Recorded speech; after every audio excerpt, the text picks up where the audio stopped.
I'm going to teach you guys how to be waxing a snowboard. It's a pretty simple thing and it can be really effective in your riding. It helps clean the base of your board, along with helps cut down on friction so you'll be able to ride a little faster.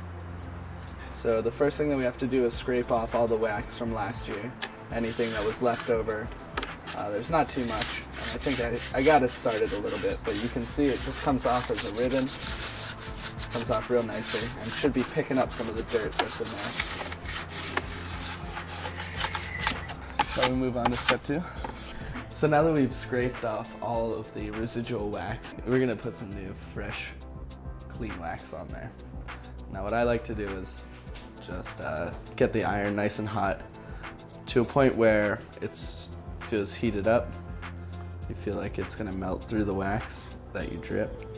If you touch this bar of wax to the iron, it'll melt it, but without smoking it, because that'll take out all of the good properties. Drip it all the way down. Spread it around. It's about as much wax as I use. I use like maybe too much, but it won't affect us too negatively. Now we're gonna start to melt it, really melt it onto the board.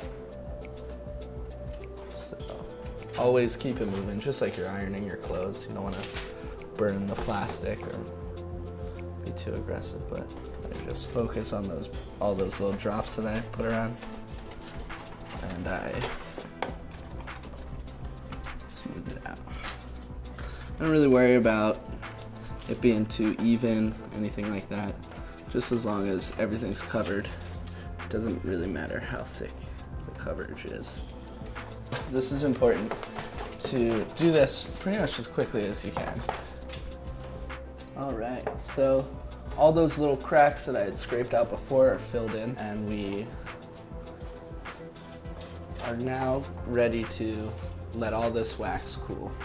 It's pretty warm. So it usually takes about a half hour, 20 minutes to a half hour. Third thing that we're gonna do is we're gonna be scraping all of this wax off now. It's pretty much like earlier when we scraped it off, but we wanna make sure that it's extra smooth and like a beautiful finish, ready to go on the mountain. So we start with taking the corner of this guy and going around the metal edge and get all of the wax off of those edges first. So I just go like this. If you don't want to get a scraper like this, you could probably use like a CD case or something like that. Now that we've gotten the edges clean, we're gonna scrape all the wax off the base.